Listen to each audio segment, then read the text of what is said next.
Ang bottom line dito sa nakikita ko ay salapi.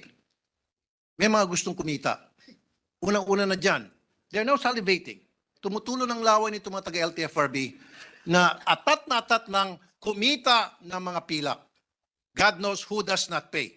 Alam niyo po yung sa jeepney? Nakalagay, God knows who does not pay. Maraming mga hudas. Yes, na gustong yumaman. Gustong tumiba-tiba. At the expense of the mga pobreng jeepney drivers. Just imagine, 2.4 million po ang halaga ng yung modernized jeep na sinasabi nila. At 300,000 naman po ang mabibigyan na subsidy. So 2.1 million po ang kailangang pagbabayaran ng mga jeepney drivers. Alam naman po ng mga taga-LTFRB kung magkano lang po kinikita ng isang jeepney driver sa maghapon. Ang marami sa kanila hindi pa nga po makabuo ng boundary. Ang ilan sa kanila kahit isang tuka dahil nga po mahina ang kita. Pagkatapos kakargahan ng 2.1 million pesos na poproblemahin babayaran, ang kakapal ng mga mukha nito mga nagtutulolaway ng mga taga-LTFRB. At tama kayo, Mr. President, I agree with you. Yung mga taga-LGU, kanya-kanyang diskarte. Ay magbigay ng rota dahil gusto nilang sarilinin yung rota, kailan dumaan sa kanila. I have so many experiences, hindi naman po lahat. Itong mga taga-LGU, gustong kumita. Hinuhuli po yung mga jeepney drivers. Hinuhuli po yung mga tricycle sapagkat gusto nilang magkaroon ng sarili nilang unit. Gusto nilang maging mga operators. Marami din sa mga taga-LGU, again, hindi naman po lahat na mga loko-loko, unfortunately. Sa halip na kaawa ng kanilang mga constituent, mga taong bumoto sa kanila, yung pang kanilang mga ginigipit. FYI, mga taga-LTFRB, ang jeepney po ay parte na ng ating kultura. As a matter of fact, ang mga taga-ibang bansa, pinupuri po ang ating mga jeepney. At ginagamit po ito bilang tourist attraction sa kanilang lugar. Ipinagmamalaki ang jeepney natin. Pagkatapos tayo, ipipace out natin ang ganun-ganun na lamang. Ang kakapal na mukha nito mga taga-LTFRB. Ang kakapal na mga mukha nitong ilan mga taga-LGU. Hindi nag-iisip. Ang tanging iniisip lamang po nila, Mr. President, ang kanilang bulsa. And adding insult to injury, saan galing? Saan manggagaling itong mga jeepney? Galing ng China. Na kung saan, itong mga taong ito, ang hanggang ngayon, even while we speak, ay tuloy-tuloy na inapi ang ating mga mangingisda. Pagkatapos sa nating mga ngisda, tutulungan natin sila na para kumita, pagkakitaan, ang mga jeepney drivers. Para kumita, ang mga INUTIL na mga taga-LTFRB. Mr. President, baka marami pa akong masasabi. Bago ako ma-high blood, ang sasabihin ko lang, LTFRB, maghunos dili kayo. Dahil kapag hindi, pareho tayong sasabog, believe me or not. Maraming salamat, Mr. President. Thank you. Thank you very much, distinguished colleague. Just a reaction. Thank you, Senator Tulfo, for your passionate speech. I know that you feel for the least of our countrymen. Alam niyo po, tama yung sinabi din ni Senator Cheese at ni Senator Tulfo. Pag itong mga binibiling mga modernized jeep na to nasira, wala namang mga dealers na yan dito eh. So yung mga parts, pahirapan ng pagkuha. Naalala rin yung mga Mahindra noon. Of course. 'Di ba? Naging problema din 'yan, 'di ba? Bakit tayo nagse-settle sa ganun? So, yun nga, parang merong gustong kumita kaya sa hearing, gusto ko rin matanong, sino ba ang nagbibigay ng accreditation sa mga kooperatiba? At paano nila kasi bago ka sumali sa kooperatiba, sasabihin sa iyo, pero i-modernize mo yung jeep mo. Dito mo lang bibilin. So may mga, 'di ba? Meron ng mga connection sila. So yun lamang po. Mr. President, next is Senator Bato de la Rosa, Mr. President. I move that he be recognized, Mr. President. Our distinguished colleague from the province of Davao del Sur and Mindanao, Senator Bato de la Rosa, is recognized. Thank you, Mr. President. And Mr. President, before I read my manifestation, I just would like to encourage the Chairman of Public Services na sana during her investigation into this issue, ma-establish natin yung sinasabi ni Senator Majority Leader na may mafia na sa likuran nito. Kasi kawawa naman yung mga maliliit na driver natin na mahirap na nga, mamapyahin pa ng sarili niyang gobyerno. Eh kung totoo itong may mafia, dapat malaman natin ito, tulungan natin itong imbestigahan para malaman. Kasi there seems to be a scheme of everything. Pamembro ka muna ng kooperatiba, din pagkatapos sa membro, hindi ka magiging membro kapag hindi ka mag-procure yung jeep na modernized jeep. So sana ma-establish natin ito kung sino itong mga mafia na ito. And Mr. President, I stand before you today to join this August chamber in calling the Land Transportation Franchising and Regulatory Board to defer the scheduled phase out of all traditional jeepneys by June 30, 2023.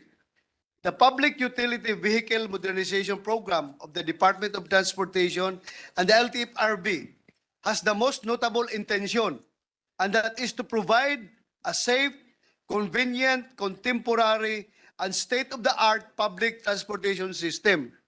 We in the government are doing our best to provide the riding public a hassle-free public transportation experience. However, we should be realistic in fulfilling this dream and acknowledge the difficulties that lie ahead. Ginoong Pangulo, kaisa po ninyo ako sa paghangad ng modernong pamamaraan at palakad ng pampublikong transportasyon. Ngunit, kailangan natin isalang-alang ang limitasyon at hirap na hinaharap ng mga driver na mga tradisyonal na jeepneys na namamayagpag sa ating mga daan sa maraming dekada na nakalipas. Traditional jeepneys, otherwise known as the king of the roads, have been the significant symbol of our busy streets in Manila. Even in the provinces, the sights of these iconic commuters to the respective workplaces and to reach their families back home after a day's work.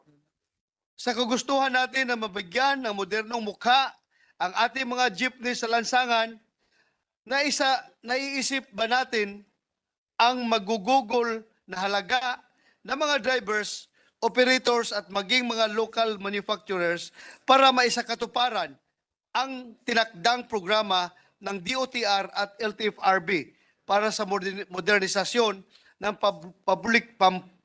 publikong sasakyan. Hirap. Nagkabulol-bulol tuloy ako to. We in the Senate are not insensitive to the plight of our drivers, operators, and local manufacturers. With the economic crisis brought by the pandemic, the transportation sector suffered much from the economic losses brought by COVID-19.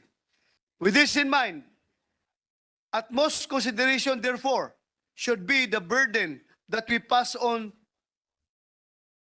to our partners in the public transportation sector. Hence, I add my voice in appealing to the LTFRB to give more time to carry out the phase-out of our traditional jeepneys. Today, more than ever, our compassionate hearts should speak louder than the call of modernization. Thank you, Mr. President. Thank you very much, sir. Distinguished Thank you, Mr. President. Just a quick reaction to the statements made by our dear colleague, my good friend, Senator Bato de la Rosa. I actually wanted to put on record, Mr. President, that no less than the Secretary of the OTR himself, Secretary Tugade, before the pandemic, Mr. President, told our staff in my office, here in this August chamber, Mr. President, sa kanya mismo nang galing. Ang daming mafia dyan.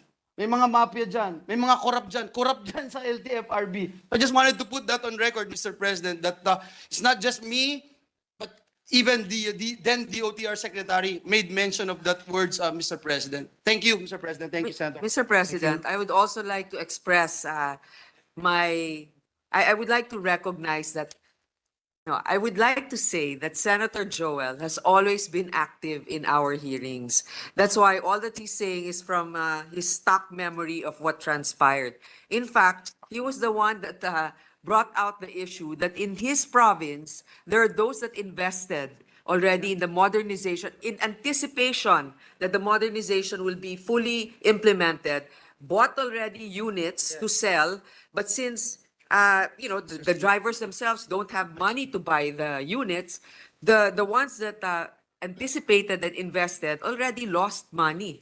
Di ba? Lumubog na yung negosyo nila. So that's all, Mr. President. I'd like to thank our majority leader also for taking active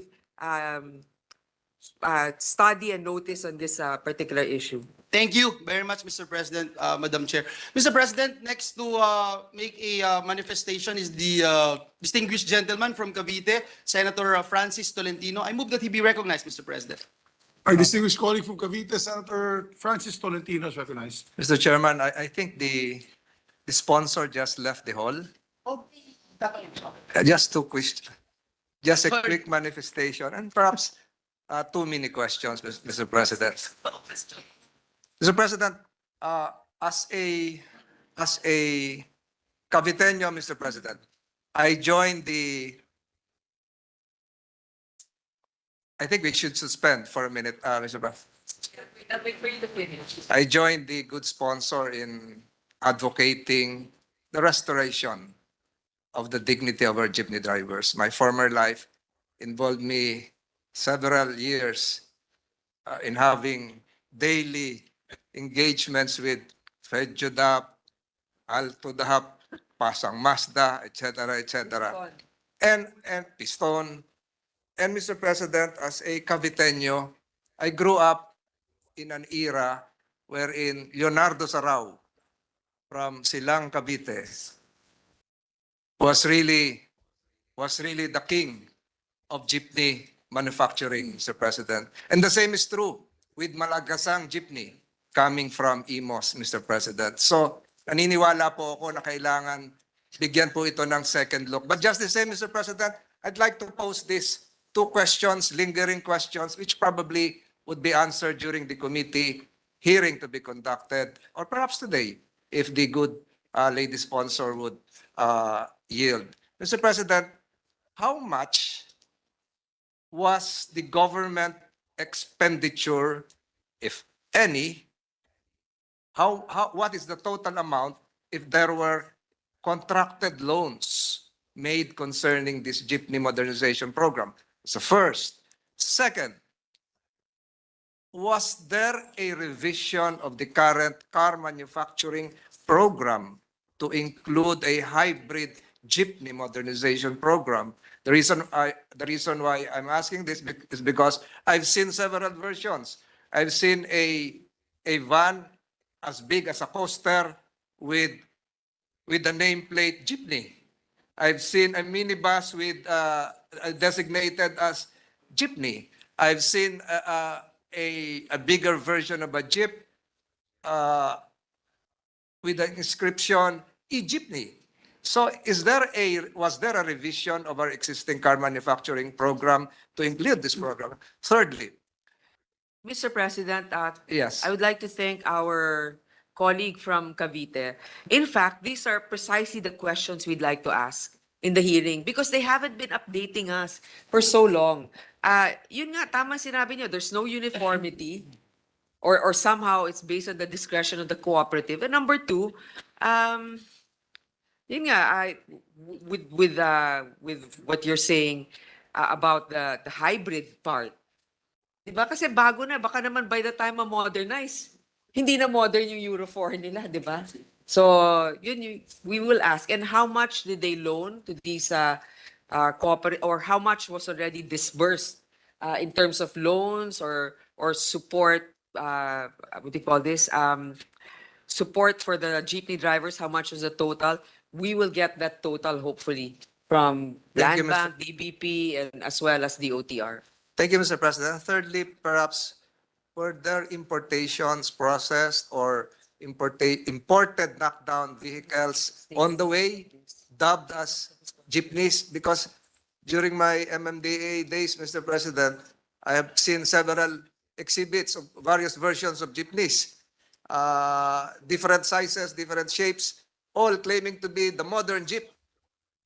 Are there current importation programs underway or approved previously, which would impact on this program as properly explained by the good lady sponsor? Those three questions probably, if answered during the committee hearings, would perhaps simplify and explain to our colleagues why this process should be stopped, should be improved, or should be given a longer transition period.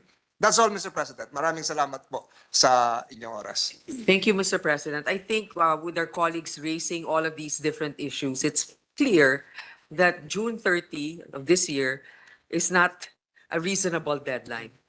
Thank you, Mr. President. Next to Thank you make a very short much. manifestation is the distinguished gentleman from Valenzuela City, Senator Sherwin Gatchalian. I move that he be A recognized. city that has a lot of jeepneys also. Yes, Mr. Thank Yes, you, we Mr. recognize President. our distinguished colleague, Senator Gatchalian. Thank you, Mr. President. Mr. President, initially when this modernization program was implemented, I found merit in the modernization program, Mr. President.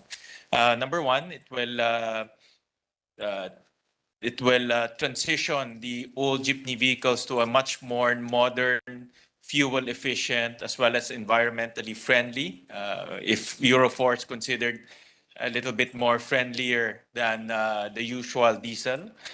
It will increase the carrying capacity of our traditional jeeps from 12 to 20 passengers to about 30 to 40 passengers. But the most important, Mr. President, is the rationalization of the routes. That's the most important because to date, I remember, and this is the time when Senator Tolentino was our chairman of the MMDA. To date, there is no, as far as I'm concerned, there is no official passenger count per route. And it's very difficult to count passengers per route. So, in other words, coming up with a route rationalization plan really takes a lot of effort and science to come out with that.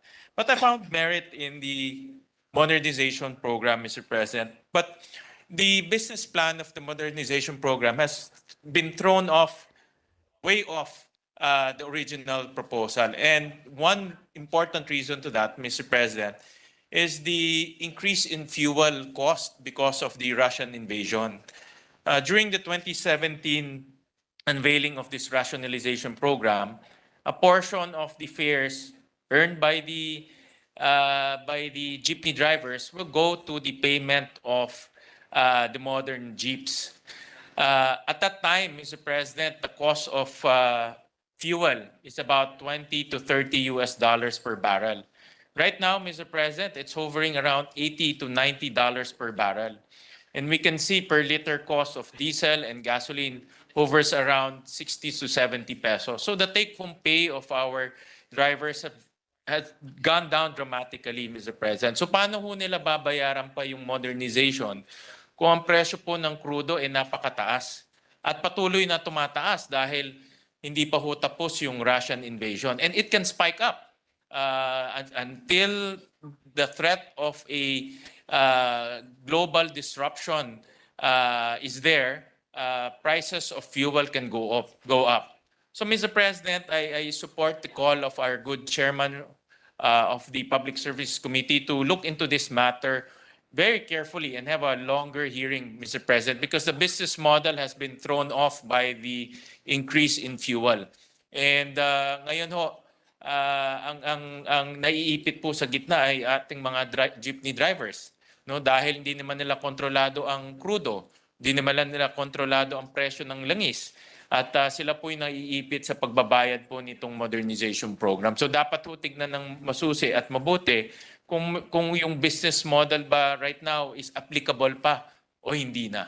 So I commend the good sponsor for bringing this to fore. Thank you, Mr. President. And before we recognize the next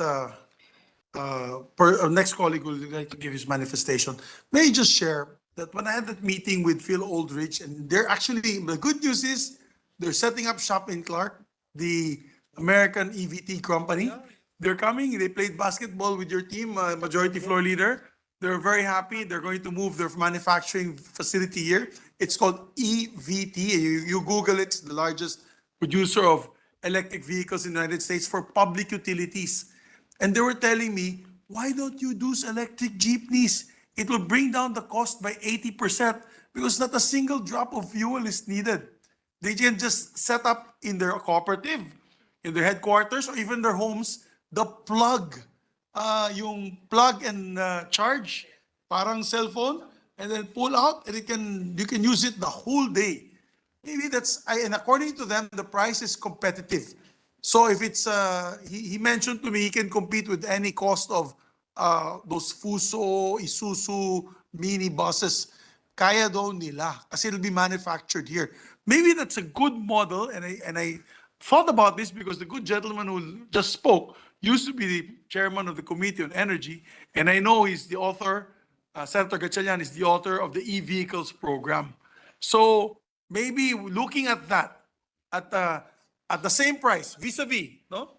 One bus na 2.3 million, one electric vehicle na 2.3 million, it might make more sense to get the electric vehicle, Your Honors, because they will have no cost whatsoever in terms of fuel. Ang laki ng savings nila at kita nila dyan, for the information of the body. Mr. President, yeah, thank you for raising that. Perhaps we can invite a representative of theirs to join our hearing to propose, or maybe they're not ready yet, but at a later time, maybe to present to our committee. Yes. So we can also submit that to DOTR, for them to meet with DOTR. Because, you know, the gentleman from Valenzuela raised something really important, that at the start of this rationalization program was 2017, and the price of fuel was so much cheaper than now.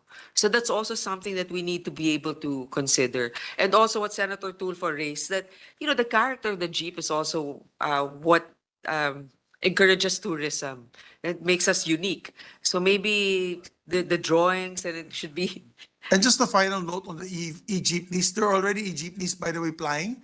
Yung GET vehicles, yung GET, GET, they do that. They're flying routes now all over the Philippines. They are launching this week in Cagayan de Oro.